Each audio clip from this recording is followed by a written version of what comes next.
rako tawali dumamne mali alafe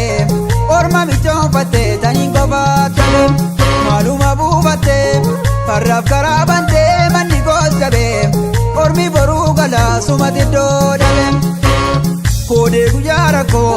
tawali dumamne mali alafe orma bichon fatte tanin gobatale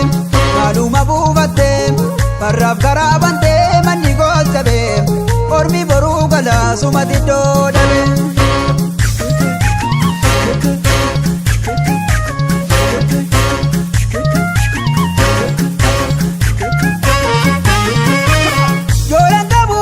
Katamura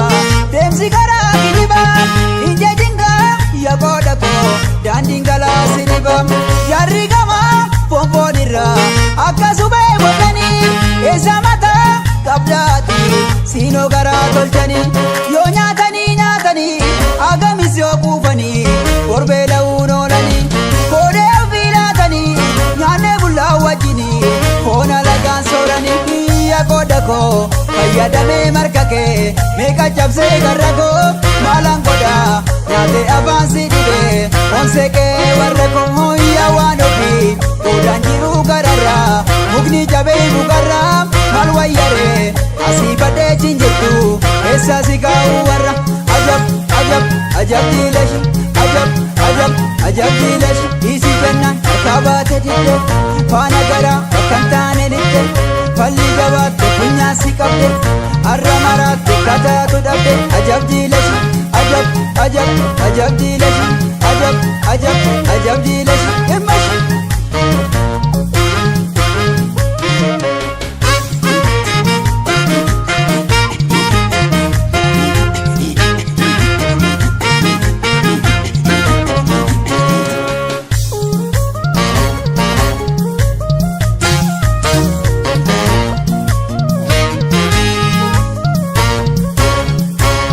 kode guyara ko tawali dumamne mali alafe orma bichon fatte tanin gobatale maluma bubate farraf karabante manni gosabe ormi boru gala sumati dodale kode guyara ko tawali dumamne mali alafe orma bichon fatte tanin gobatale maluma bubate farraf karabante manni gosabe ormi boru gala sumati dodale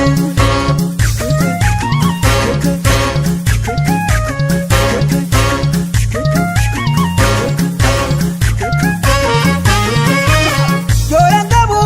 katamura demsi kara kiniba inje jinga ya koda ko dandingala siniba yarri gama pompodira akasube botani esamata kabdati sino gara tolchani yo nyatani agamisyo kufani korbela unolani kode afilatani nyane bulla wajini kona lagan sorani ya koda ko ayadame markake meka jabse garrago malangoda nyate avansi dibe onseke warrako moya wanofi kodanjiru garara mugni jabe mugarra malwayare asibade chinjetu esa sikau warra ajab dileshi ajab dileshi isi jenna kabate dide fana gara kantane lide falli jabat punya sikabde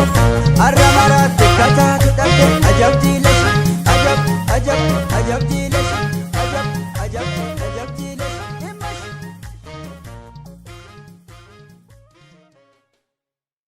Studio Kiyayokan Keke.